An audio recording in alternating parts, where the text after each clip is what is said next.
Hi friends, welcome to ஆர்ஜிஸ் delicacy. நான் last time வீட்டில் பன்னீர் எப்படி செய்கிறதுன்னு போட்டிருந்தேன். நிறைய பேர் அதை ட்ரை பண்ணிவிட்டு நல்லாயிருக்குன்னு சொல்லியிருந்தீங்க. தேங்க்யூ. இப்போ ஒரு சின்ன சேஞ்ச், மசாலா பன்னீர் எப்படி செய்கிறதுன்னு பார்க்க போகிறோம். வாங்க ரெசிபிக்கு போகலாம். இதுக்கு நான் ஆரோக்கியா நல்ல ஃபுல் க்ரீம் மில்க் தான் எடுத்திருக்கேன். இன்றைக்கி 1 லிட்டர் எடுத்திருக்கேன் நான். ஆஸ் யூஷுவல் நம்ம ஒரு அடிகனமான வானிலையில் இதை காய்ச்ச போகிறோம். சூப்பராக இருக்குல்ல? ஸோ பால் நல்லா காய்ச்சலாம் பாருங்கள். பொங்க விட்டுறாமல் அது கலக்கி விட்டுட்ருக்கேன்.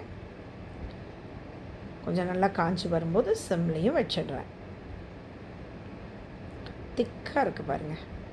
இது மசாலா பன்னீருங்கிறதுனால இதில் சால்ட் ஆட் பண்ணியிருக்கேன். சில்லி ஃப்ளேக்ஸ், வரமிளகாவை நல்லா அரைச்சி வச்ச சில்லி ஃப்ளேக்ஸ், கூட மிளகுத்தூள், இது கூட பச்சை மிளகா கூட அரைச்சி போடலாம். நான் போடலை. இதில் கொத்தமல்லி தழை அதுவும் போடுறோம். நல்லா மிக்ஸ் பண்ணி விடுறோம் பாருங்கள். இந்த உப்பு மிளகெல்லாம் போட்டதுனாலேயே கொஞ்சம் லைட்டாக திரிய ஆரம்பிச்சிருச்சு. பட் அந்த திரியறது நமக்கு பத்தாது. ஸோ நம்ம ஆஸ் யூஷுவல் வினிகரை தண்ணியில் கலந்து ஊற்ற போகிறோம். லாஸ்ட் டைம் மாதிரியே தான் எடுத்திருக்கேன் பாருங்கள். சில பேர் கேட்டிருந்தீங்க, லெமன் யூஸ் பண்ணால் தண்ணி கலக்கணுமானா? ஆமாம், தண்ணி கலந்து ஊற்றுனீங்கன்னா தான் அந்த புளிப்புத்தன்மை கரெக்டாக இருக்கும். 1 ஸ்பூன் லெமன் ஜூஸ்னால் 1 ஸ்பூன் தண்ணி கலந்துக்கோங்க. பாருங்கள் எவ்வளோ சீக்கிரம் தெரிஞ்சு வந்துருச்சு பார்த்தீங்களா?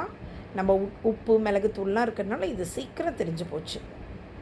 அவ்வளோதாங்க, ஆஃப் பண்ணிடுறோம். உடனே இதை வடிகட்டணும். அந்த சூட்டோடு விட்டுறக்கூடாது. அது ஒரு மாதிரி ஹார்ட் ஆயிரும் பன்னீர் இல்லைன்னா. பாருங்கள், வடிகட்டிட்டோம். இதை நல்லா வடிகட்டிட்டு பாருங்கள், இந்த வேவ் வாட்டரை நம்ம நல்லா யூஸ் பண்ணலாம். இந்த பன்னீரையும் நல்லா அலசிடணும். அந்த சூடோடு விடக்கூடாது. சொன்னேன் இல்லைங்களா?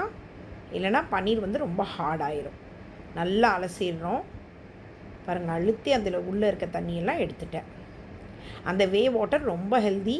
கிரேவி செய்கிறதுக்கோ இல்லை சப்பாத்தி மாவு செய்கிறதுக்கோ கண்டிப்பாக யூஸ் பண்ணலாம். இப்போ நம்ம பன்னீர் ரெடி ஆயிடுச்சு.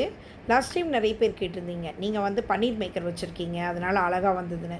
பாருங்கள், இந்த டைம் நான் வெறும் அந்த வடிகட்டியில் அப்படியே தான் வச்சுருந்தேன். அந்த கப் ஷேப் மாதிரியே எனக்கு பன்னீர் இருக்குது பாருங்கள். கொஞ்சம் நேரம் கழித்து கட் பண்ணேன். இது என்னென்னா, நீங்கள் ஸ்கொயர் இல்லை ரெக்டாங்கிள் இருக்கும்போது கொஞ்சம் பீஸ் நல்லா வரும். அதுக்கு தான் அந்த பன்னீர் மேக்கர். பட் இதுவும் நல்லா தான் வரும் பாருங்கள். அந்த என் பீசஸ் மட்டும்தான் கொஞ்சம் ஒரு மாதிரி இருக்கும். தெரியுதுங்களா? சூப்பராக இருக்குது பார்த்தீங்களா?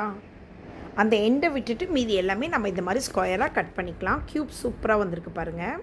இதுலேயும் உப்பு காரம் எல்லாமே இருக்குங்க. 1 லிட்டர் ஆரோக்கியா பாலுக்கு 230 கிராம் அளவுக்கு எனக்கு பன்னீர் கிடச்சிருக்கு, மசாலா பன்னீர். லாஸ்ட் டைம் மாதிரி ஒரு சின்ன ஃப்ரைடு பன்னீரும் பார்க்க போகிறோம். கொஞ்சம் நெய் எடுத்துருக்கேன். இந்த பன்னீரை அழகாக ப்ளேஸ் பண்ணிட்டேன். அந்த பன்னீர் அப்படியே பச்சையாக கூட சாப்பிட்லாங்க. ஏன்னா அதில் உப்பு காரம்லாம் இருக்குது. பட் நம்ம இப்போ கொஞ்சம் லைட்டாக ஃப்ரை பண்ணுறோம்.